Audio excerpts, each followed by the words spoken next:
நம்ம சேனலை மறக்காமல் சப்ஸ்கிரைப் பண்ணிவிட்டு நோட்டிஃபிகேஷனில் ஆல் கிளிக் பண்ணிட்டீங்கன்னா நான் வீடியோ போடுறப்போ உங்களுக்கு ஒரு நோட்டிஃபிகேஷன் வந்துடும். வாங்கக்கா வந்து உட்காருங்க, டிவி பார்க்கலாம். ஏன்க்கா கீழே உட்காந்துக்கிட்டீங்க? மேலேயே உட்காந்து பார்க்கலாம்ல. வாங்க வந்து மேலே உட்காருங்க. நாம் மருமகளுக்கு கீழே தான் உட்காரணும், மேலெல்லாம் உட்காரக்கூடாது. நீ ஏன் மேலே உட்காந்துட்ருக்க? நீ கீழே இறங்கி உட்காரு அப்படின்னு யாருக்கா உங்ககிட்ட சொன்னா? நாம் உட்கார்றதுக்கு தான் எல்லாம் வாங்கி வச்சுருக்கோம். மேலே ஏறி உட்காருங்க, அவங்க எதுவும் சொல்ல மாட்டாங்க.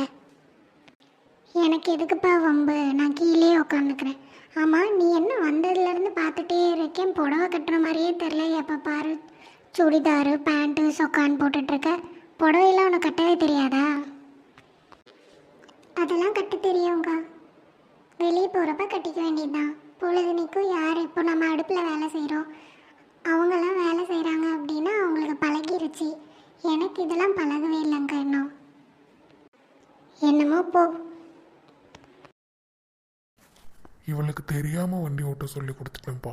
இப்போ பக்கத்தில் இருக்க கடைக்கு கூட இவ வண்டியில் தான் போகிறான். டயர் சைஸ் இருந்துட்டு இவ பண்ணுற ஆளுமா நம்மளால் தாங்க முடியல.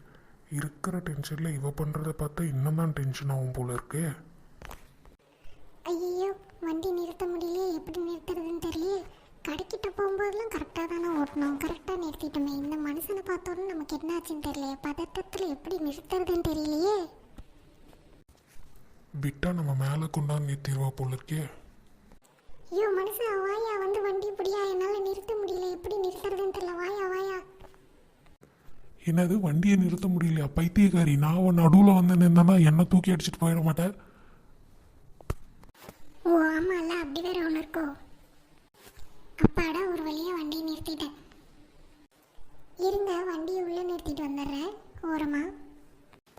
ஏம்மா தாயே, வண்டியை நானே கொண்டு போய் நிறுத்திக்கிறேன். நீ கொண்டு போய் வண்டியை நிறுத்துறேன்னு சொல்லிட்டு ஆடு மாடு கோழி மேலே விட்றாத.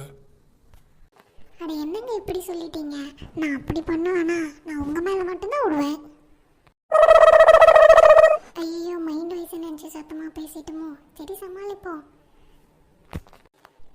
சும்மா தமாசுக்கு சொன்னாங்க, அதுக்கே வாயை பொழந்துட்டு நிற்கிறீங்க. வாங்க வந்து வண்டியை பிடிங்க, எடுத்துக்கொண்டு போய் உள்ள ஓரமாக நிறுத்திட்டு வாங்க. இவகிட்ட நம்ம கொஞ்சம் ஜாக்கிரதையாக தான்ப்பா இருக்கணும். எங்க வண்டியில் பிள்ளைங்களுக்கு நமக்கெல்லாம் பானிபூரி வாங்கிட்டு வந்திருக்கேன், அதை மறக்காமல் எடுத்துகிட்டு வந்துடுங்க. என்னடி காசு இருக்குன்னு சொல்லிட்டு தாராளமாக செலவு பண்ணிட்டு திரியிறியா? ஓ இஷ்டத்துக்கு அதுவும் இதுவும் வாங்கிட்டு இருக்க. இப்போ எதுக்கு கத்துறீங்க? அப்படி என்ன தேவையில்லாத செலவு நான் பண்ணிட்டேன்? ஒரு வாரமாக பிள்ளைங்க கேட்டுட்டு இருந்துட்டு சம்பளம் வந்த உடனே இன்னைக்கு தான் பிள்ளைங்களுக்கு வாங்கிட்டு வந்திருக்கேன். அதுக்கு என்னமோ இப்படி கத்துறீங்க?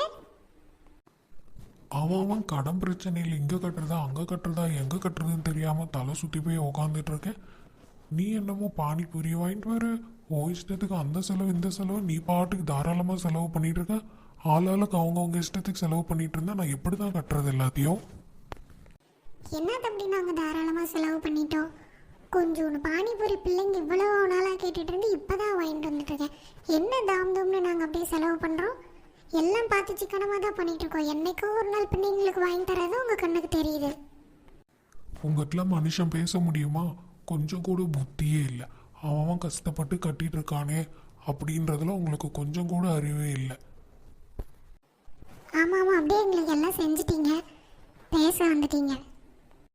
என்னடி செய்யல, என்ன செய்யல, எதுவுமே செய்யாத மாதிரி பேசிட்டு இருக்க நீ.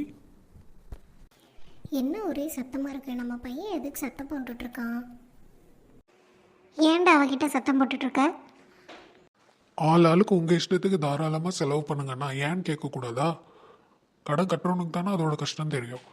கடனை எல்லாம் பிரிச்சுக்கலாம் பேசாமல். நீ தனியாக கட்டு, அவள் தனியாக கட்டும், நான் தனியாக கட்டுறேன். அப்போ தான் உங்களுக்கும் அதோட கஷ்டம் தெரியும். அப்படி என்ன பண்ணிட்டேன்? ஒரு பானிபூரி வாங்கிட்டு வந்து கொடுத்ததுக்கு தான் இவ்வளோ பேச்சு பேசுகிறீங்களா? பிள்ளைங்க ஒரு வாரமாக கேட்டுட்டு இருந்து இப்போ தான் வாங்கிட்டு வந்து கொடுக்குறேன். அதுக்கு என்னமோ இப்படி தையான்னு குதிக்கிறீங்க? சரி விடுமா, நீ அமைதியாக இரு, நான் பேசிக்கிறேன். என்னடா அவள் பண்ணிட்டா? ஒரு பானிபூரி வாங்கிட்டு வந்ததுக்கு அப்படி குடிச்சிட்டு இருக்க?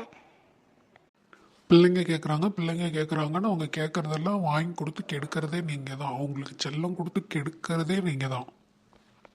ஏன்டா அவங்க ஒரு வாரமாக கேட்டுட்டு இருந்து இப்போதான்டா வாங்கி கொடுக்குறா, இதை போய் பெருசாக சொல்லிகிட்டு இருக்க? அப்படி என்ன செல்லம் கொடுத்துட்டா? இவ்வளோ நாள் கேட்ட உடனே அவன் வாங்கி கொடுத்தா? அவளும் பொறுத்து கஷ்டத்தெல்லாம் சொல்லி எடுத்து தானே வாங்கி கொடுக்குறா, பொறுமையாக தானே வாங்கி கொடுக்குறா. நீ ஏன் தேவையில்லாமல் கத்திட்டு இருக்க? அமைதியாக உள்ளே போ. என்னமோ பண்ணுங்க, உங்ககிட்டலாம் நம்மளால பேச முடியாது. என்ன செஞ்சு என்ன பிரயோஜனம்? நாம் சொல்கிறத கேட்கறதுக்கு யாருமே இல்லை.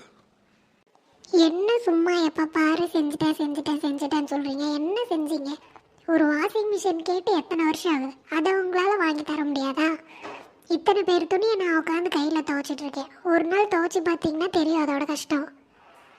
என்னடியே, என்னமோ நீ மட்டும் துவைக்கிற மாதிரி பேசிகிட்டு இருக்க. ஏன் மற்ற வீட்டில் பொம்பளைங்க துணி துவைக்கிறது இல்லை? என்னமோ நீ மட்டும் துவைக்கிற மாதிரி பேசிகிட்டு இருக்க. என்னடா விட்டா நீ பாட்டுக்கு பேசிட்டு போயிட்டே இருக்கிற? மற்ற வீட்டில் துவைக்கிறாங்கன்னா அவங்க வீட்டில் இருக்கிறனால அவங்க இருக்கிற நேரத்தில் துவைக்கிறாங்க. இவன் வேலைக்கும் போகிறா, வீட்டுக்கு வந்து இருக்கிற 1-2 துணியையும் தைக்கிறா. அதில் வர காசையும் பிள்ளைங்களுக்கு உனக்குன்னு தான் செலவு பண்ணுறா. அவளுக்குன்னு என்ன வாங்கிக்கிட்டா? அத்தை பையன் சொல்லி ஆசைப்பட்டு கல்யாணம் பண்ணிக்கிட்டது. எனக்கு இது வேணும், என்ன வேணும்? உன்னை கல்யாணம் பண்ணி என் வாழ்க்கையும் தான் கஷ்டத்தில் இருக்கு. நான் மட்டும் என்ன சந்தோஷமாவா இருக்கேன்? கொஞ்ச நேரம் 2 பேரும் பேசாமல் அமைதியாக இருக்கிறீங்களா? அவங்கவுங்க வேலையை போய் அமைதியாக பாருங்கள்.